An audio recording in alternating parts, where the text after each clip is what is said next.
बंधुओं, अगर आप वैष्णव हो, भक्त हो, तो आपके अंदर 3 निष्ठाएं होनी चाहिए। पहली, नाम निष्ठा। एक दिन भी आपका व्यतीत नहीं होना चाहिए किसी भी नाम को जपे बगैर। कोई भी नाम जपिए, महामंत्र जपो, हरे कृष्ण कृष्ण कृष्ण हरे हरे।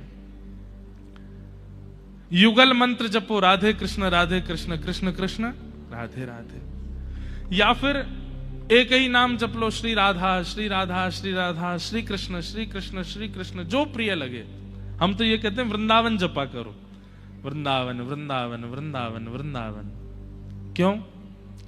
श्री किशोरी जी को जपोगे तो केवल किशोरी जी आमेंगी, ठाकुर जी को जपोगे तो केवल ठाकुर जी आमेंगे। लेकिन वृंदावन, वृंदावन जपेंगे तो गिरिराज जी भी आमेंगे, यमुना जी भी आमेंगी, रज भी आवेगी, गोपेश्वर महादेव भी आएंगे, सब आ जाएंगे। इसलिए वृंदावन जपो। पहली नाम निष्ठा। दूसरी तुलसी निष्ठा, तुलसी जी के प्रति निष्ठा, नित्य तुलसी आराधन या तुलसी धारण। और तीसरी है एकादशी निष्ठा। एकादशी कोई मनोकामना पूर्ति के लिए धारण नहीं की जाती है।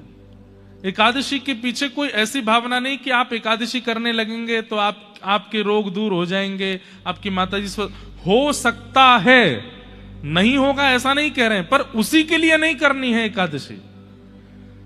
एकादशी से यह लाभ भी हो सकता है कि आपके बड़े से बड़े रोग, बड़ी से बड़ी यात्राएं, बड़े से बड़े जीवन में आने वाले कष्ट, विपत्ति, आपदाएं भी दूर हो जाएं। एकादशी का वो बल तो है। पर एकादशी मूल रूप से किस लिए करनी चाहिए? भगवत प्राप्ति के लिए। हम सब ठाकुर जी को अर्पित करते हैं। कोई पुष्प चढ़ाता है, कोई भोग चढ़ाता है, कोई दक्षिणा चढ़ाता है, कोई वस्त्र चढ़ाता है, कोई ध्वजा चढ़ाता है, कोई सोने चांदी के छत्र चढ़ाता है। पर वास्तव में अपनी बहुमूल्य वस्तु ठाकुर जी को देनी चाहिए। ध्यान से सुनिएगा। व्यक्ति के पास सबसे ज्यादा बहुमूल्य क्या है? उसका जीवन। हमारा जीवन सबसे ज्यादा बहुमूल्य है। हम बीमार हो जाते हैं, तुरंत दवाई क्यों चाहिए? कि भैया कहीं का बड़े रोग नहीं है जाए, जैसे जान चली जाए, प्राण बचाने। सबसे ज्यादा बहुमूल्य है व्यक्ति के पास उसके प्राण। आप कहोगे महाराज जी प्राण कैसे दें ठाकुर जी को? सुनो, हमारे प्राण बसते हैं अन्न में। हम जितना अन्न सेवन करते हैं उतनी हमारी आयु घटती है। अगर आप रोज सुबह शाम, जो व्यक्ति 3 से ज्यादा बार भोजन करता होगा, अन्न खाता होगा, फल खावे, फ्रूट्स खावे, वो बात अलग है, लेकिन 3 से ज्यादा बार भोजन करता होगा, मान लीजिए 4 बार करता है, 5 बार करता है, अन्न सेवन करता है, 6-6, 7-7 बार अन्न सेवन यदि दिन में करता है, तो वो व्यक्ति बहुत जल्दी भगवत धाम जाने वाला है। उसके प्राण बचने वाले नहीं है। अब वो भले ही रोग से जाएंगे, भले ही मोटापे से जाएंगे, भले ही कोलेस्ट्रॉल से जाएंगे, भले ही शुगर से जाएंगे, भले ही बीपी से जाएंगे, कैसे भी जाएंगे। लेकिन स्वल्प आहारी, जो बहुत अल्प भोजन करता है, अन्न की मात्रा कम प्रयोग में लेता है, ऐसे व्यक्ति की आयु लंबी होती है, दीर्घ होती है। इसीलिए हमारे यहां व्रत के नियम बनाए गए। जब हम एक दिन अन्न सेवन नहीं करते हैं तो एक दिन की आयु बढ़ जाती है। एक दिन आपने अन्न नहीं खाया तो मान लीजिए आपकी आयु थी 20 वर्ष, तो वो हो गई 20 वर्ष 1 दिन। बढ़ती है आयु अन्न न सेवन करने से। इसलिए एकादशी व्रत की अपनी एक महिमा है। हम ठाकुर जी के लिए जब अन्न सेवन नहीं करते एकादशी पर, तो 1 दिन की आयु जो हमें प्राप्त हुई है वो ठाकुर जी को हम निवेदित कर देते हैं। ठाकुर जी आपके चरणों में अर्पित है। तो एक प्रकार से एकादशी करना, एकादशी व्रत में निष्ठा रखना, वो एक वैष्णव की सबसे बड़ी उपलब्धि है भगवत सेवा में। इसलिए करनी, ये 3 निष्ठाएं जीवन में धारण कीजिए। तुलसी निष्ठा, नाम निष्ठा और एकादशी निष्ठा। अब यहां से रास पंचाध्यायी का प्रसंग प्रारंभ हुआ। भगवान पिता रात्रि शरदोत्फुल्ल मल्लिका विक्षरन्तु मनश्चक्रे योग मायामुपाश्रित। बंधुओं, ये सब गोपियां, ये कोई श्रुति सिद्धा है, कोई साधन सिद्धा है, कोई ज्ञान सिद्धा है। देखने में वो गोपी है, देखने में वो एक व्रजवासी नारी है, पर वास्तव में ये पूर्व जन्मों से तप करते आ रहे भगवत प्राप्ति के लिए सब साधु महात्मा संत ही, विरक्त ही गोपी बन करके आए हैं। और इसका प्रमाण भी मिलता है कि दंडकारण्य वन में जिन ऋषियों को ठाकुर जी दर्शन नहीं दे पाए थे राम स्वरूप में, दंडकारण्य वन के समस्त वही संत ब्रजमंडल की गोपी बन करके आए। अंते यामति सागति, अंत में जो आप चिंतन करते हुए प्राण त्यागते हैं, अगले जन्म में आपको वो मिलता है। ये सब ऋषि महात्मा संत जो हजार वर्ष से तपस्या में बैठे हैं, उनकी तपस्या का केवल एक ही कारण है, एक ही मूलभूत है, भगवत प्राप्ति। और जब त्रेता युग में इनको ठाकुर जी नहीं मिले, तो ये अपने तप के प्रभाव से द्वापर में गोपी बन करके आए। इसीलिए जा दिन से ठाकुर जी को जन्म भयो है, वही दिनाते गोपी उनको प्रियतम रूप में देखती है। कोई 6 दिन के बालक को प्रियतम कैसे मान सकता है? कोई 3 वर्ष के बालक के प्रति प्रियतम भाव कैसे रख सकता है? कोई 5 वर्ष के बालक के प्रति पति की भावना कैसे कर सकता है? इसका मतलब क्या है? ये गोपियां ये सामान्य नहीं है, ये पूर्व जन्म के ऋषि हैं, संत हैं, और ये वर्षों से तप कर रहे थे ठाकुर जी की प्राप्त करने का। इस बार जब ठाकुर जी कृष्ण बन के आए और ये गोपी बन करके आए हैं, तो ये उसमें विक्षेप नहीं चाहते हैं, ये बस उनको प्राप्त करना चाहती हैं। और वास्तव में श्री कृष्णावतार जन्म जन्मों से तप कर रहे सब ऋषि महात्मा संतों की तपस्या का फल दिया है ठाकुर जी ने उनको।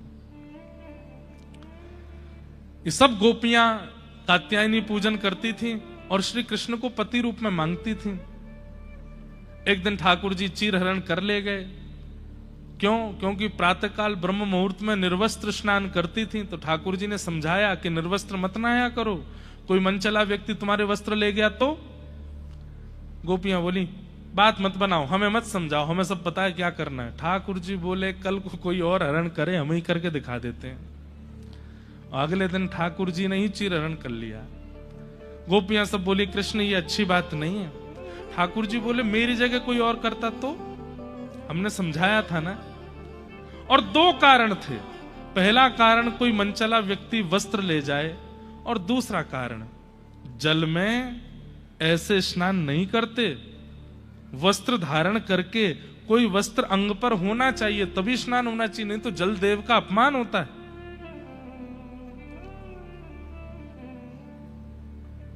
गोपियों ने ठाकुर जी से पूछा कि हे नाथ, अब कब तक ये लीला चलेगी? हम सब जानते हैं आप साक्षात परमात्मा हो और हम युगों युगों से आपकी प्राप्ति के लिए तप कर रहे हैं। कब मिलेंगे आप हमें? कब हमारी भावनाओं को स्वीकार करेंगे आप? ठाकुर जी बोले शरद पूर्णिमा प्रतीक्षा करो और उस दिन हम जरूर मिलेंगे। ठाकुर जी ने शरद पूर्णिमा की आज्ञा कर दी। आज जैसे ही शरद पूर्णिमा का चंद्रमा उदित हुआ, कार्तिक मास चल रहा है और सब गोपियां अपने अपने घरों में कोई काम कर रही है, कोई गौ दोहन कर रही है, कोई भोजन बना रही है, कोई अपने बालक को सुला रही है, कोई अपने पति को भोजन करा रही है, कोई श्रृंगार कर रही है, कोई स्नान कर रही है, कोई वस्त्र पहन रही है। और उसी समय चंद्रमा उदित हुए। अब चंद्रमा उदित होते ही गोपियों का मन रूपी मयूर तो नृत्य करने लगा कि ये वही तिथि है जिस तिथि में कृष्ण ने मिलने की आज्ञा की है। पर हम कैसे जाएं, कहां जाएं? और हम नंद भवन चली भी जाएं, कहीं डांट फटकार के यशोदा मैया ने भगा दिया तो? एक बार कृष्ण बुला ले तो जाएंगे। सब गोपियां तत्पर बैठी हैं कि बस एक बार कृष्ण बुला ले। इतने में ही वंशी बजाई ठाकुर जी ने। मधुर वन में जाकर के वृक्ष के नीचे बैठकर के जैसे ही वेणुनाद किया, वेणुनाद तो रोज होता था और रोज ठाकुर जी की वंशी सुनकर के सब मंत्र मुग्ध हो जाते थे। लेकिन आज की वंशी में कुछ विशेष है।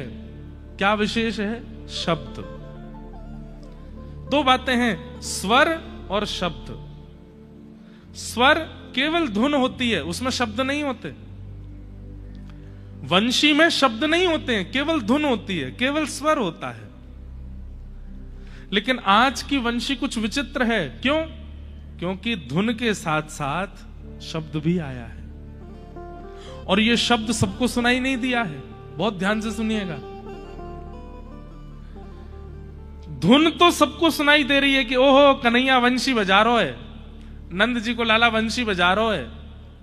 अच्छा एक बात बताएं, जब ठाकुर जी संध्या में वंशी बजाते थे ना, पूरे व्रजमंडल में सन्नाटा, सब अपनी क्रियाएं करते रहते थे, लेकिन सब मौन हो जाते थे। क्यों? वंशी बज रही है लाला की।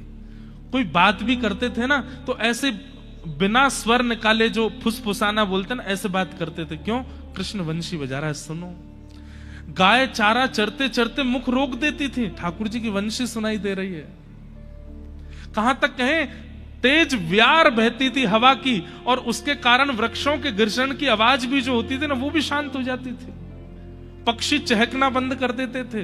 अरे गैया भी गौशाला में अपने रूप को हिलाती नहीं थी। क्यों? कहीं गले की घंटी बज ना जाए, कृष्ण वंशी बजा रहे हैं। लेकिन आज की वंशी में स्वर है और शब्द भी है, पर वो शब्द सबको सुनाई नहीं दे रहा, केवल उन गोपियों को सुनाई दे रहा है जो रास की अधिकारी है। बहुत ध्यान से सुनिएगा। हजारों लोग कथा में आते हैं और हजारों लोग एक जैसी कथा सुनते हैं, आगे बैठने वाले व्यक्ति से लेकर पीछे बैठने वाले तक। लेकिन उस कथा का प्रभाव हजारों में से केवल 5 के ऊपर होता है। भाग्यनगर की इस कथा को हजारों लोगों ने सुना, लेकिन परिवर्तित होके जाने वाले लोग 4 से 5 ही होंगे। और वे 4 से 5 कौन हैं? 4 से 5 वो हैं जिनको ठाकुर जी ने, जैसे अभी आप सुन रहे हैं, और सुनकर के आपके अंदर कोई विशेष अंतर नहीं हुआ, कोई फर्क नहीं पड़ा, जैसे पहले थे वैसे ही हो, तो आप ये समझो कि आपको स्वर सुनाया ठाकुर जी ने।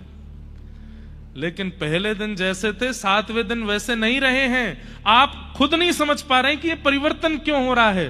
तो इसका मतलब वही रास की वेणु व्यास के मुख से आपने सुन ली है, जिससे वो परिवर्तन आ गया है, और वो सबको नहीं सुनाई देती।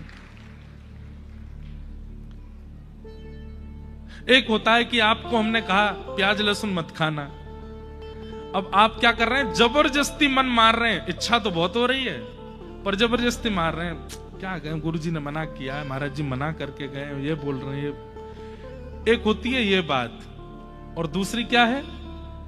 हमने कहा मत खाना, और आप जब गए, आपके सामने जब प्रस्तुत किया गया तो अपने आप ही घृणा आ गई, इच्छा नहीं है। पता नहीं क्यों खाया भी तो जीभ से अंदर निगला नहीं गया। एक होता है खुद को अपने आप परिवर्तित करना, और एक होता है भीतर से कुछ हुआ कि आप अपने आप बदल गए। वो है रास की वंशी।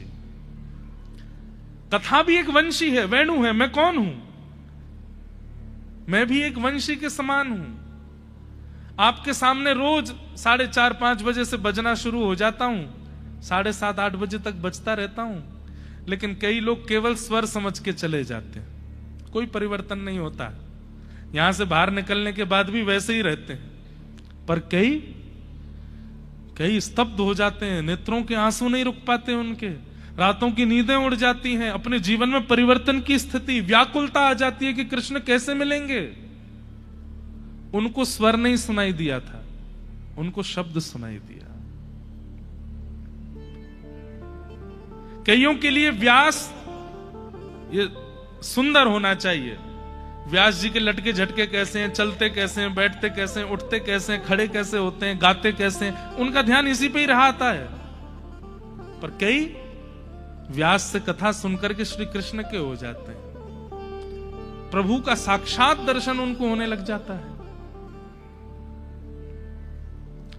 और जिनको भगवत आराधन, भगवत दर्शन हुआ हो, समझो वही वो गोपी है जो उस रास में रह गई थी तो इस कथा रास में स्वीकार कर ली गई है, यहां चुन लिया गया उसको। आपके लिए तो कथा विश्राम हो जाएगी कल, पर कईयों के लिए तो ये प्राण निकलने के समान पीड़ादायी होगी कल कथा जब विश्राम होगी। उनको ये लगेगा अब क्या होगा, अब हम क्या, आप ठाकुर जी से मिल तो लोगे लेकिन आपसे अपराध हो सकता है। इसलिए आचार्य का होना बहुत जरूरी है। किशोरी जी आचार्य हैं। गोपियों ने किशोरी जी के चरणों में जाकर के प्रार्थना की, हे सुन राधिका दुलारी, तेरे द्वारका भिखारी हूं मैं, श्याम का पुजारी,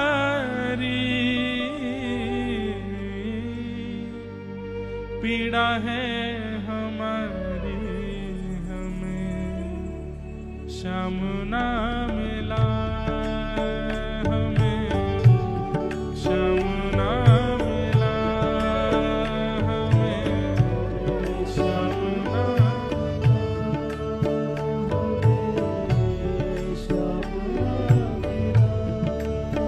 हे सुन राधिका दुलारी, सुन राधिका दुलारी, तेरे द्वारका भिखारी, तेरे द्वारका भिखारी, तेरे श्याम का पुजारी,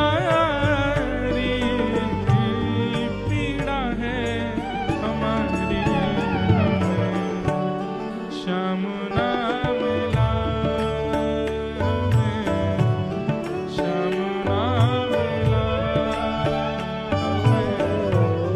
श्याम ना मिला।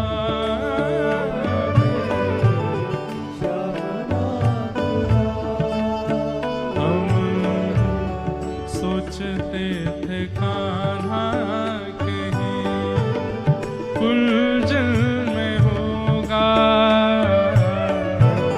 सोचते थे कान्हा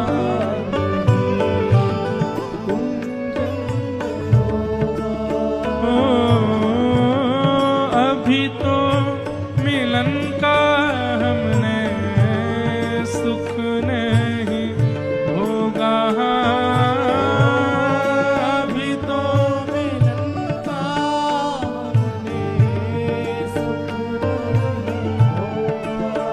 सुन के प्रेम की परिभाषा, सुन के प्रेम की परिभाषा, मन में बंधी थी जो आशा, मन में बंधी थी जो आशा, आशा हुई रे निराशा, झूठी दे गया दिलाशा,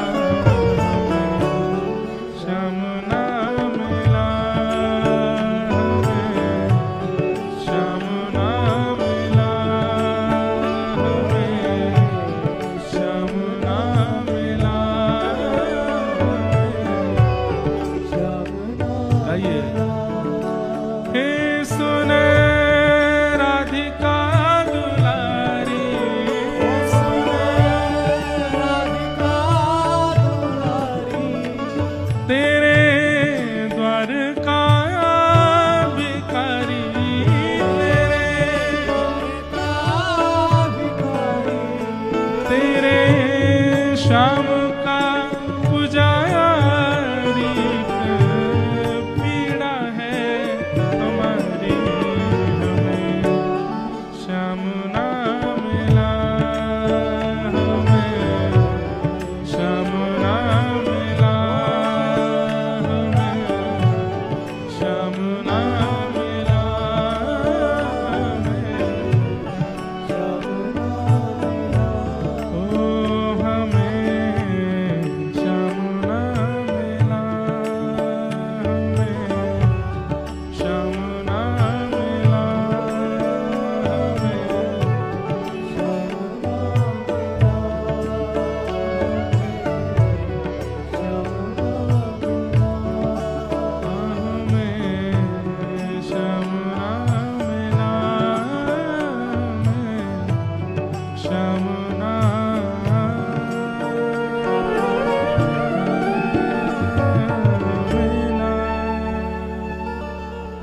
विरह आतुर गोपियां रुदन करने लगी।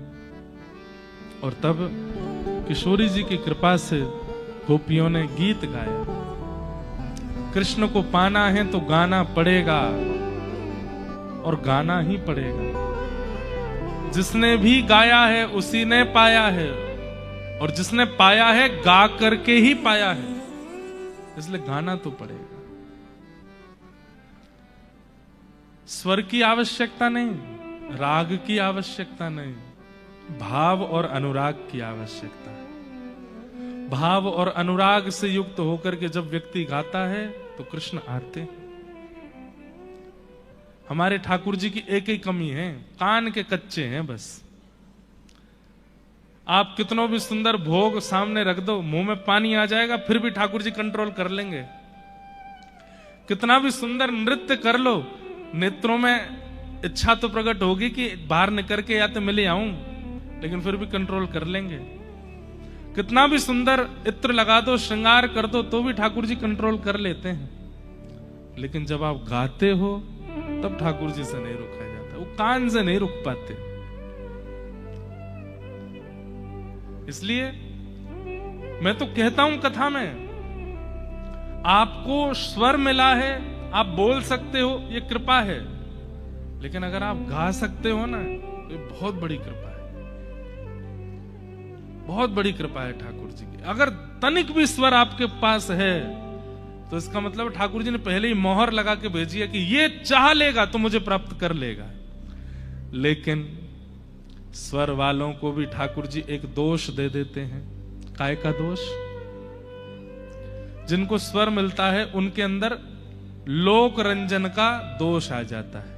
लोक रंजन का दोष मतलब ऐसा गाऊंगा ये रीझ जाए मुझ पे, ऐसा गाऊंगा कि ये मुझ पर न्योछावर हो जाए, ऐसा गाऊंगा ये मुझे फॉलो कर ले, ऐसा गाऊंगा ये मेरे पीछे पड़ जाए।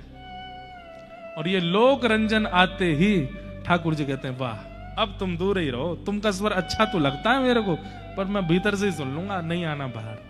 क्यों? लोक रंजन की भावना। मान लीजिए हम आपको वचन देके कह रहे हैं, हमारे अंदर भी आ जाता है कभी कभी। सही बता रहे हैं, हमको ज्यादा तेज गाने का मन नहीं होता, बहुत कम मन होता है, पर कभी कभी लगता है कि यार इतनी देर से कथा सुनने, चलो थोड़ी देर कुछ गवा दे, आनंद करा दे। ये जैसे ही आया कि थोड़ा इनको आनंद करा दे, आ गया लोक रंजन, और इसी से ठाकुर जी दूर होते हैं। पर हम आपको अपनी अंतरिंग और एकांत की बात बता रहे हैं। जब किसी के लिए नहीं गाते हैं, एकांत में बैठ करके गाते हैं ना, हमारे गिरधर लाल जी सामने आके ऐसे बैठ जाते हैं, सुनते हैं। प्रत्यक्ष दिखाई नहीं देते हैं, पर अनुभव होता है। एक बार मुझे अनुभव हुआ है कथा में भी, ये पीछे वाली मसनद पे दोनों तरफ पैर लटका के बैठ गए। एक बार मैंने सुनाई थी ये लीला, बद्रीनाथ में कथा हो रही थी। तो बद्रीनाथ में हमारे ठाकुर जी कथा में कभी नहीं आए थे, उससे पहले कमरे में ही रहते थे। लेकिन उस दिन नंदोत्सव था कथा में, तो बद्रीनाथ में कथा थी। तब हमारे गिरधर लाल जी 6 महीना के थे। तो हर कथा में नंदोत्सव पे बालक बन के आते हैं कृष्ण। उस कथा में कोई बालक था ही नहीं, बद्रीनाथ लोग लेके ही नहीं जाते बाल बच्चों को।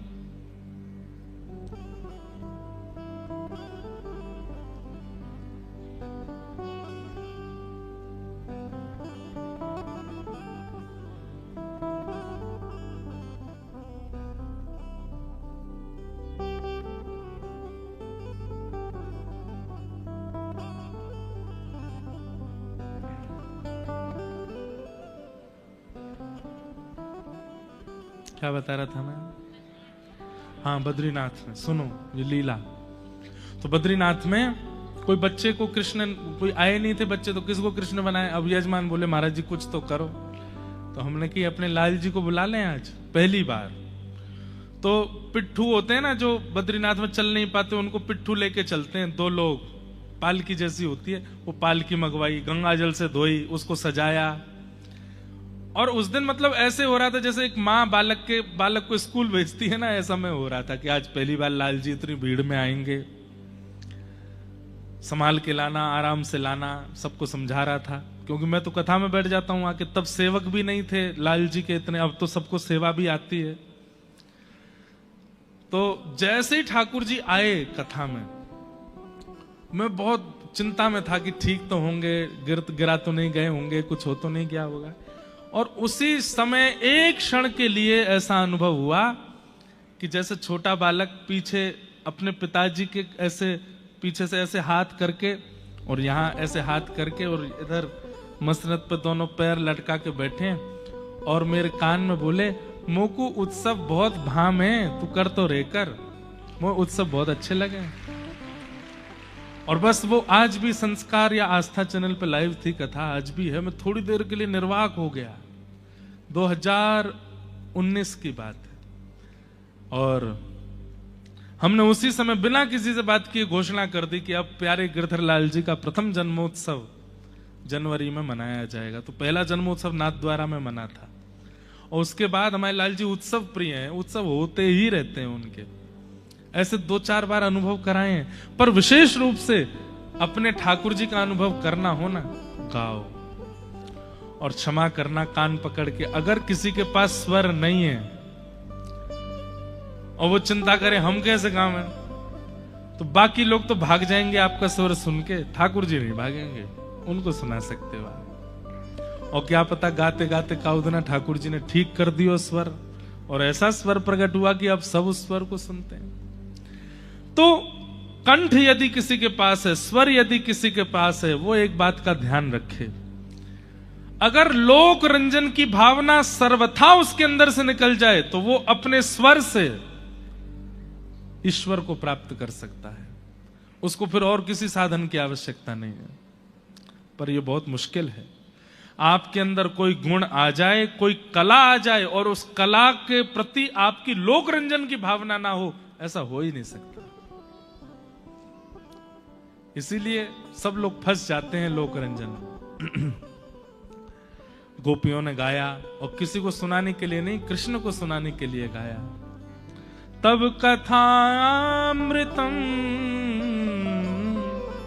तप्त जीवनम कभी भी रेडितम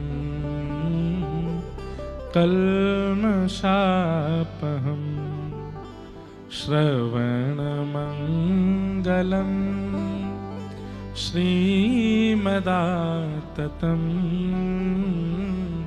भुवि गृह्णन्ति ते भूरिदा जना। एक बात हमारी सुन लीजिए, गोपी गीत याद कर लीजिए।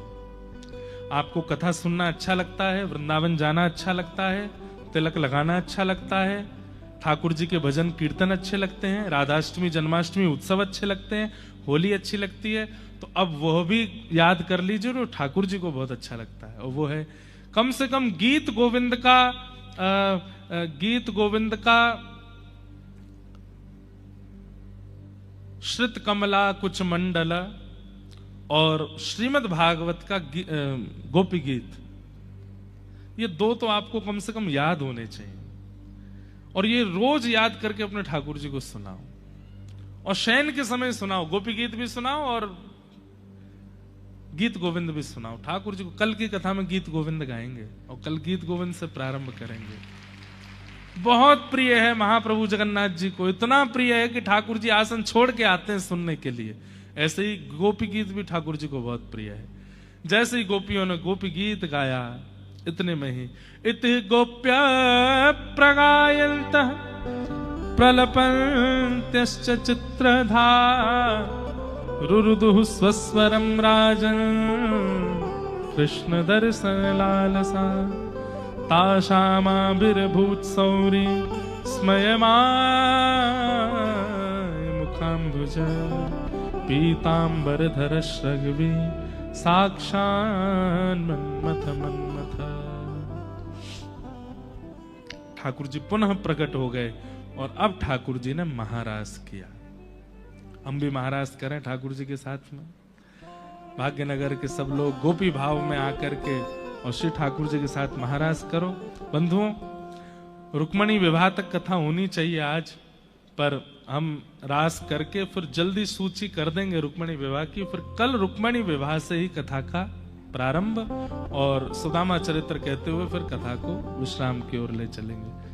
राधा नचे कृष्ण नचे, नचे गोपीजन। राधा नचे कृष्ण नचे, नचे गोपीजन।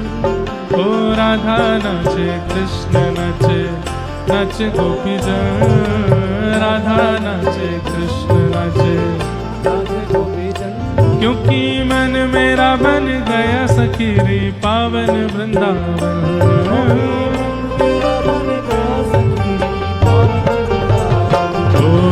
राधा नचे कृष्ण नचे, नचे गोपीजन। राधा नचे कृष्ण नचे, नचे गोपीजन। हे राधा नचे कृष्ण नचे, नचे गोपीजन। राधा नचे कृष्ण नचे, नचे गोपीजन। क्योंकि मन मेरा बन गया सखी रे पावन वृंदावन।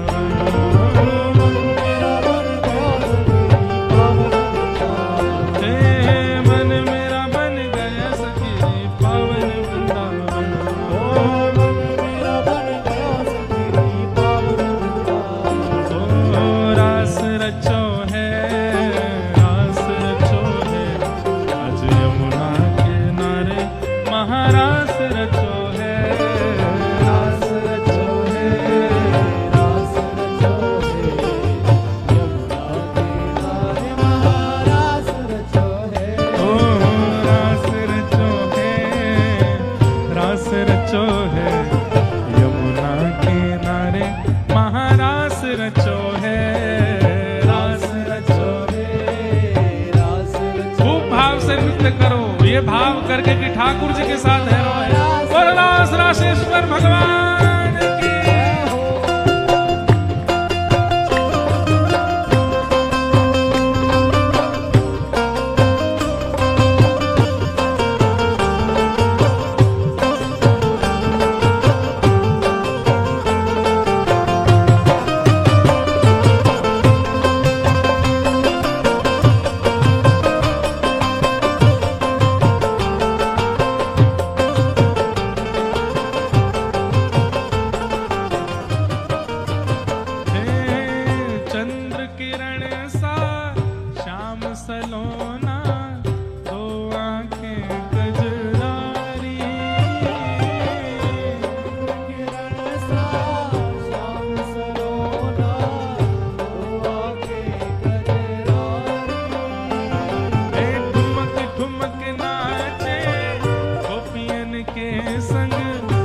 का पालन हारी।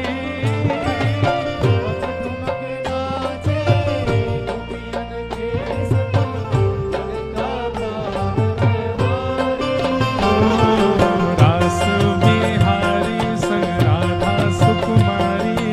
रास बिहारी संग राधा सुकुमारी। रास बिहारी संग राधा सुकुमारी। रास बिहारी ब्रज में विराजे रे श्याम संग राधा नाचे रे। ओ श्याम संग राधा नाचे रे। ओ श्याम संग राधा नाचे रे।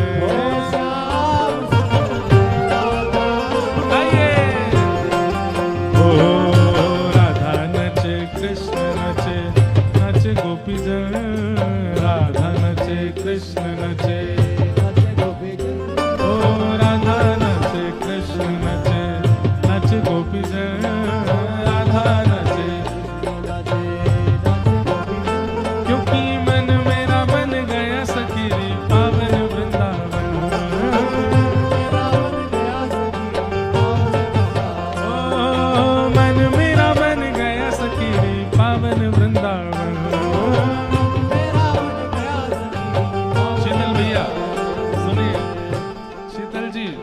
सारे ब्राह्मण नृत्य कर रहे हैं, इनको सामने लाओ, यहाँ नचाओ। आज सब भागवत जी का पाठ कर, असली वक्ता तो कथा के यही हैं। आज इनके संग उत्सव होना चाहिए। बोलो राधा रमण लाल।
गोपी जन, राधा नाचे कृष्ण नाचे, ओ राधा नाचे कृष्ण नाचे, नाचे गोपी जन, राधा नाचे कृष्ण नाचे,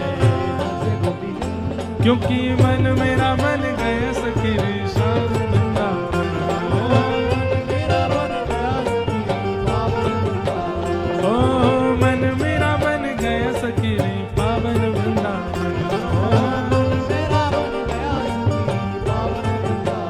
ओ रास रचो है, रास रचो है, आज यमुना किनारे महारास रचो है,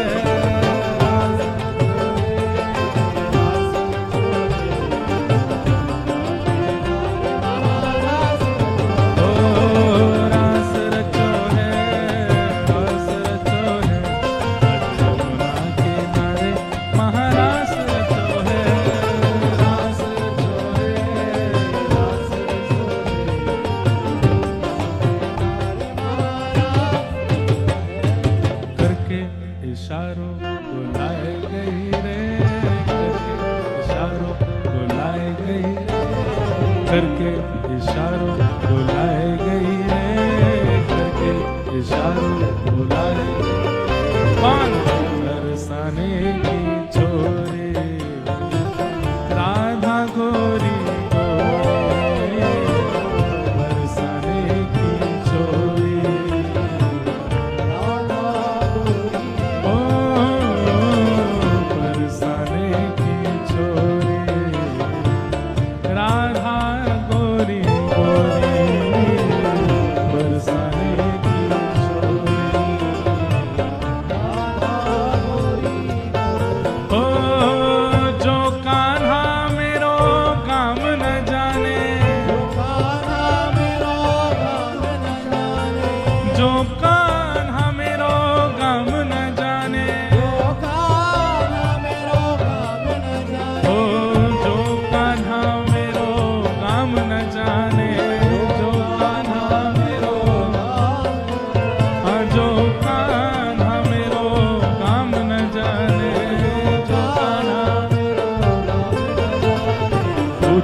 बरसानो बताए गई रे, ऊंचो बरसानो बताए गई रे, ऊंचो बरसानो बताए गई रे, ऊंचो बरसानो बताए गई, कौन बरसाने की छोरी, राधा गोरी गोरी, बरसाने की छोरी, राधा गोरी,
जाने में कछु ना बताओ फिर तो, ओ मेरो नाम न जाने, मेरो नाम न जाने, मेरो नाम न जाने, ओ ये तो कछु ना जाने, ओ ये तो कछु ना जाने,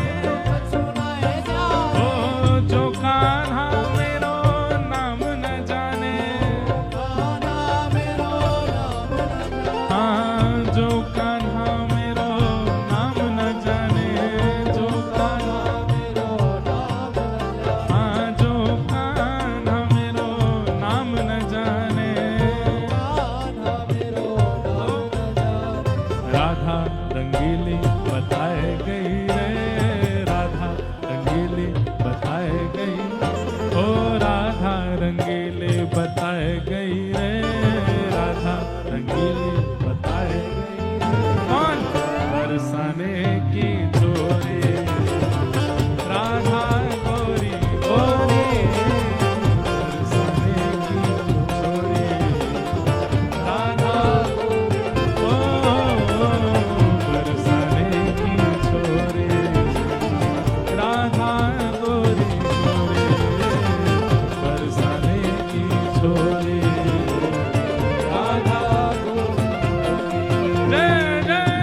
सखियन में, देखो इतनी सारी सखियां, यहाँ पे आज कोई पुरुष ना है, सब सखी हैं। उनमें सबसे प्यारी जे है ये ऊपर बैठ गई का है। सब सखियन में श्यामा जू प्यारी, सब सखियन में श्यामा जू प्यारी, सब सखियन में श्यामा जू प्यारी, सब सखियन में श्यामा जू ओ प्यारी, मेरी श्यामा जू प्यारी, मेरी श्यामा जू प्यारी, मेरी श्यामा जू प्यारी, मेरी श्यामा जू प्यारी, वृषभानु दुलारी, भान दुलारी, बरसाने वाली, बरसाने ओ वाली, मेरी श्यामा जू प्यारी, मेरी श्यामा जू प्यारी, मेरी श्यामा जू प्यारी, मेरी श्यामा जू प्यारी, सब सखियन में श्यामा जू प्यारी, सब सखियन में श्यामा जू प्यारी, ओ सब सखियन में श्यामा जू प्यारी, सब सखियन में, श्यामा जू प्यारी, ओ सब सखियन में श्यामा जू प्यारी। मोहन के मन को लुभाए गई है, मोहन के मन को लुभाए गई है, हाँ मोहन के मन को लुभाए गई है, मोहन के मन को लुभाए गई है। कौन? बरसाने की डोरी, राधा गोरी, बरसाने की डोरी, राधा गोरी,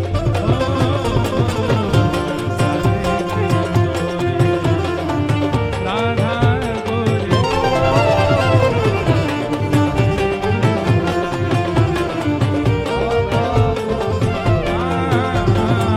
बरसाने की डोरी, राधा गोरी,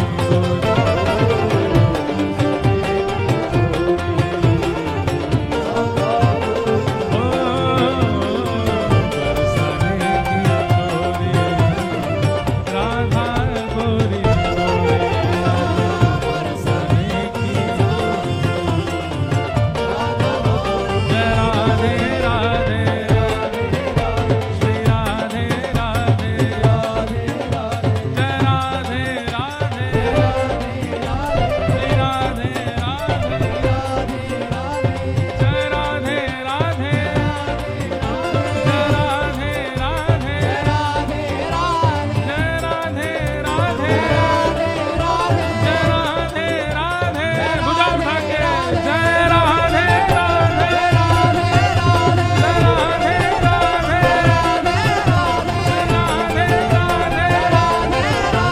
राधे, जय राधे राधे, वृषभानु दुलारी, श्री कृष्ण प्यारी, बरसाने वाली, तीरथ सुत प्यारी, जय राधे राधे, जय राधे राधे, जय राधे राधे, जय राधे राधे, जय राधे राधे, जय राधे राधे, जय राधे राधे, जय राधे राधे, जय राधे राधे, जय राधे राधे, जय राधे राधे, जय राधे राधे, जय राधे राधे, जय राधे राधे, जय राधे राधे, जय राधे राधे, श्री राधे राधे, जय राधे राधे,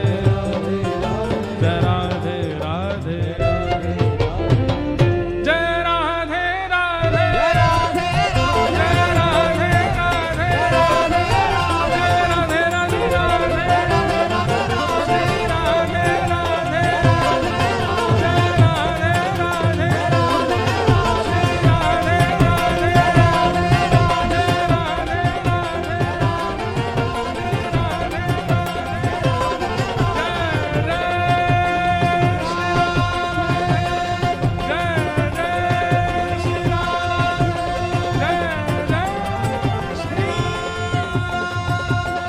राधे, जय कल हमारे साथ एक लीला हुई। कल रात्रि में महादीप का दर्शन करने के लिए गए, उसके बाद में महाप्रसाद पा लिया। महाप्रसाद पाने के बाद हम दर्शन करने के लिए गए, तो अब जगन्नाथ जी के सामने वैसे सबसे बढ़िया दर्शन बताएं आपको, जो शास्त्रीय बात है कि महाप्रभु जगन्नाथ जी का दर्शन गरुण स्तंभ के पीछे से ही करना चाहिए, पर हमारे साथ दिक्कत ये हो जाती है कि हम जैसे दर्शन करने जाते हैं लोग हमको अपराधी बना देते हैं, हमारे पांव छू छू के। मंदिर में कोई पांव छू रहा हो, कोई कुछ कर रहा हो, तो इस कारण से बहुत अपराध बोध लगता है कि महाप्रभु जी के सामने लोग हमको प्रणाम करते हैं, तो लगता क्या करें। अब कल काजल वाजल लगा के जाऊंगा मैं बढ़िया कालिया बन के, तो कोई पहचाने ही नहीं, मास्क में भी पहचान जाते हैं, तो दर्शन हो। तो फिर ऐसे में फिर क्या करना पड़ता है, पुजारी जी लोग थोड़े हमको आगे से ले जाते हैं, यहां से आप प्रणाम कर लो। मन तो यही रहता है कि पीछे गरुण, क्योंकि महाप्रभु चैतन्य महाप्रभु ने, श्रीमद रामानुजाचार्य जी महाराज ने, श्रीमद वल्लभाचार्य जी महाराज ने, सब आचार्य चरणों की प्रधानता है कि सबने गरुण स्तंभ के पीछे से ही दर्शन किया, और शास्त्रीय प्रमाण है कि वहां से दर्शन करना ही दर्शन गिना जाता है। आप गरुण स्तंभ के पीछे से देख लो, उसके बाद आगे आ जाओ, चलेगा। लेकिन गरुण स्तंभ के पीछे नहीं गए हैं और सीधे आगे चले गए हैं तो आपका दर्शन अधूरा माना जाएगा। तो कल हम चले गए दर्शन करने, तो गरुण स्तंभ पे जा ही नहीं पाए, पहले ही हाथ पकड़ के ले गए, बोले चलो भीतर आगे। अब आगे ले जाकर के महाप्रभु जी के सामने बैठ गए, बलभद्र जी के दर्शन, सुभद्रा जी के दर्शन, लेकिन मन में एक क्षोभ चल रहा था कि गरुण स्तंभ के पीछे से दर्शन नहीं हुआ। वहां से देख के फिर भले ही आगे आ जाता, लेकिन एक बार उसके पीछे से देखना था। उसके पीछे कारण है कि गरुण जी कौन है, गरुण आचार्य हैं, जीवाचार्य हैं। और आचार्य सन्निधि में जब आप दर्शन करते हैं तो ठाकुर जी किसको देखते हैं? ठाकुर जी आपको नहीं देख रहे, ठाकुर जी किसी को नहीं देख रहे, ठाकुर जी तो आचार्य को देख रहे हैं। और आचार्य के हाथों के नीचे जो खड़ा हो जाएगा तो आचार्य चरण ठाकुर जी को इशारा कर देंगे, ये खड़ा है मेरी सन्निधि में, इसको भी देख लो। तो ठाकुर जी उसको भी देखते हैं। इसलिए आचार्यों के सहित दर्शन, गरुण जी के सहित दर्शन होना चाहिए। आप गरुण जी के बिना आश्रय के दर्शन को जाएंगे तो ठाकुर जी तो नेत्र बड़े बड़े हैं। अब जैसे इतनी भीड़ यहां बैठी है, हमको सब स्पष्ट थोड़ी दिख रहे हैं, बस दिख रहे हैं, किसी का चेहरा याद थोड़ी, ऐसे ठाकुर जी को दिखते हैं। लेकिन हमको सामने श्रीनाथ जी दिख रहे हैं, पीछे श्रीनाथ जी विराज रहे हैं। अब सोच लीजिए कि मान लीजिए ठाकुर जी जीवाचार्य बने बैठे, अब श्रीनाथ जी के बिल्कुल बगल में आके कोई खड़ा हो जाएगा तो वो जरूर दिख जाएगा। ठीक वैसे ही गरुण जी आचार्य हैं, उन आचार्य की सन्निधि में आकर के कोई खड़ा हो जाएगा, उसको महाप्रभु जी जरूर देखते हैं। तो कल मेरे मन में आया कि हे महाप्रभु जी, हमने तो गरुण स्तंभ के पीछे से दर्शन ही नहीं किया, सीधे आगे आकर के दर्शन हो गए आपके। अब दर्शन भी करता जा रहा था, मन में थोड़ी वो भी हो रही थी, अब क्या दर्शन तो अधूरा माना जाएगा। बस इतने में ही मैंने सोचा कि ठाकुर जी कोई ऐसी लीला करो कि ये स्पष्ट हो जाए कि हमारा दर्शन पूर्ण हो गया है, अधूरा नहीं है। इतने में ही एक पुजारी जी आए और आकर के सीधा भात उनके हाथ में होगा, और मेरे को दिखे भी नहीं है, ऊपर से ही हाथ आया सीधे यूं, और सीधे मेरे मुंह में ही महाप्रसाद, ऐसे अपने हाथों से ही मुंह खोल करके महाप्रसाद डाल दिया भीतर। 2-4 कण तो नाक में चले गए मेरे उनको मुंह तो दिखा ली, ऊपर से आके सीधे ऐसे मुंह में, अब उनको मुंह तो पता नहीं था, ऐसे डालने लगे। वो तो मैंने मुंह खोल लिया, नहीं तो पूरा महाप्रसाद नाक में ही चला जाता लेकिन वो महाप्रसाद आते ही सिद्धि हो गई इस बात की। जगन्नाथ जी को देख रहे थे, महाप्रसाद पा रहे थे, ये पहली बार हुआ कि देखते हुए महाप्रसाद पाया। और वो भी अर्चक के द्वारा, ठाकुर जी की सेवा करके ही निकले होंगे, उन्होंने सीधे आके मुंह में पधरा दिया, तो ये प्रमाणित हो गया। महाप्रभु जी बोले कि लाला तू चिंता मत कर, तू तो ब्रजवासी है, तू जहां ते दर्शन कर लेगो पूरा ही मान हो जाएगा, ले महाप्रसाद पा ले। तो जीव सन्निधि आचार्य सन्निधि में करना चाहिए। तो ये बात मैं इसलिए बता रहा था, ठाकुर जी सबको पवाते हैं।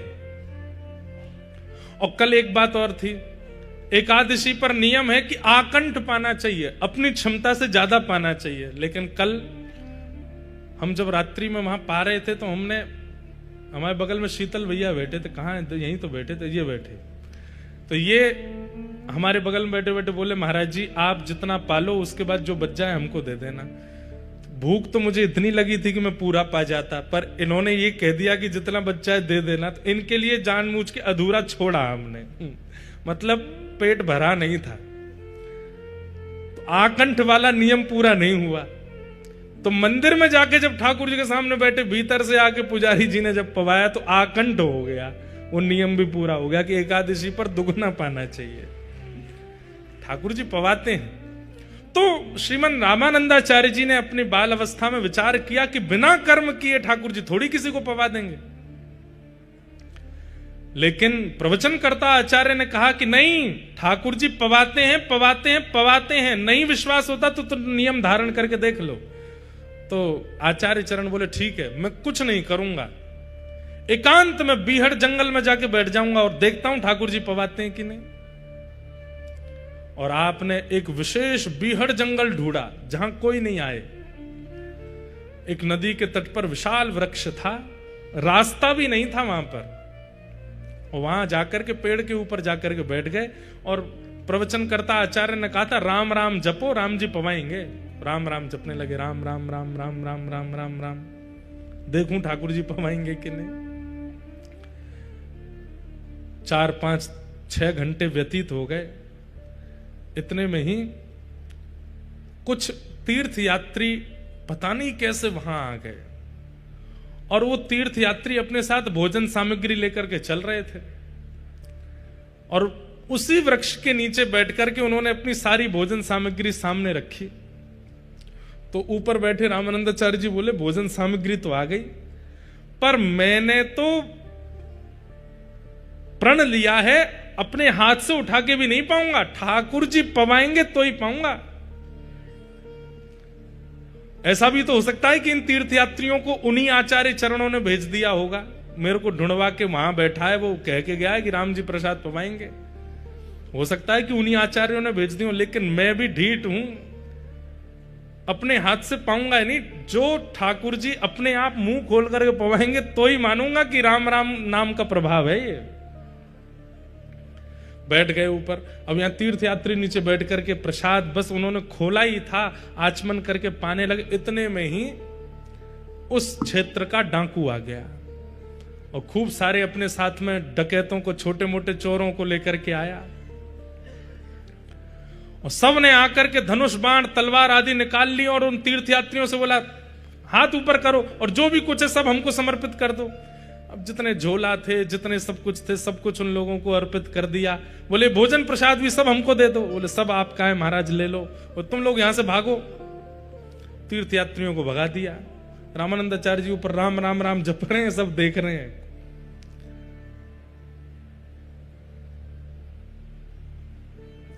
इतने में ही अब वो सब लोग बैठे, बोले महाराज धन धान्य तो ज्यादा नहीं मिला लेकिन भोजन बढ़िया मिल गया है, आइए चकाचक पाते हैं। तो जो मुखिया था डाकू का, बोला सुनो सुनो रुको, ये बीहड़ जंगल है, यहां कोई आता तो नहीं है, ये तीर्थयात्री यहां कैसे आ गए? इस बीहड़ जंगल में हम लोग ही घूमते हैं, कहीं ऐसा तो नहीं राजा बहुत दिन से हमको पकड़वाना चाहता है और हमको पकड़वाने के लिए उसने इन तीर्थयात्रियों को भेजा और ये सुंदर सुंदर पकवान बनवा करके भेजे ताकि हम जब लूटें तो ये पकवान भी हमारे पक्ष में आ जाएं। और इन पकवानों में हो सकता है राजा ने कुछ विष आदि मिला दिया होगा ताकि हम पावें तो हम सबके प्राण निकल जाएं और राजा का जो भय है हमसे वो दूर हो जाए। मुझे तो लगता है इन पकवानों में कुछ मिला हुआ है। सबके साथ में जो सब डाकू के संग में थे वो लोग बोले कि अब महाराज आप भी क्या सोचने बैठ गए, भूख लगी है बहुत जोर की, पा लेते हैं। बोले नहीं नहीं, पाना तो मुझे भी है लेकिन पहले किसी अन्य को पवा करके देखो, इसमें विष तो नहीं है। बोले अन्य कौन है? वो तीर्थयात्री थे, उनको आपने भगा दिया, ढूंढो कोई तो मिलेगा। इतने में ही जिस वृक्ष पर रामानंदाचार्य जी बैठे थे, अपने आप ही उनके बगल का एक फल टूट के नीचे गिरा। फल जैसे ही नीचे गिरा, डाकुओं की दृष्टि ऊपर गई। ऊपर देखे तो रामानंदाचार्य राम राम राम राम जप रहे थे। पकड़ो इसको, नीचे बुलाओ। पकड़ करके नीचे बुलाया। बोले हाथ पैर बांधो। हाथ पैर बांध दिए। बोले इसका मुंह खोलो। जैसे ही मुंह खोला, बोले अब इसको पवाओ। अब यहां तो डाकू ये देखने के लिए पवा रहा था कि भाई इसमें विष है कि नहीं, लेकिन जैसे ही प्रथम ग्रास डाला, आचार्य चरण के नेत्र अश्रु से भर गए। अब पवाने के बाद में रामानंदाचार्य जी बोले पवा भी देंगे, चबाऊंगा भी खुद नहीं। राम जी मुंह खोल के चबाएंगे तो ही पाऊंगा। अब मुंह में तो दे दिया, अब यहां तो इनका नियम चल रहा है, लेकिन वो डाकू सोच रहे हैं जरूर इसमें विष है इसलिए खा नहीं रहा, इसका मुंह पकड़ के जबरदस्ती खवाओ। रामानंदाचार्य जी रुदन करने लगे। थोड़ी देर बाद जब मुक्त कर दिया, डाकू बोले विश्वास नहीं है, हम भी पा लेते हैं। पा करके चले गए। उसी दिन आपने घर बार त्याग दिया और श्री राम आश्रय ले लिया। बोले भैया आज प्रण करके ये अनुभव हो गया कि राम जी पवाते। और ये बात हम केवल सुना के आपको आनंदित कर रहे हैं ऐसा नहीं है। 7 दिन है जगन्नाथपुरी में, किसी एक दिन करके देख लो।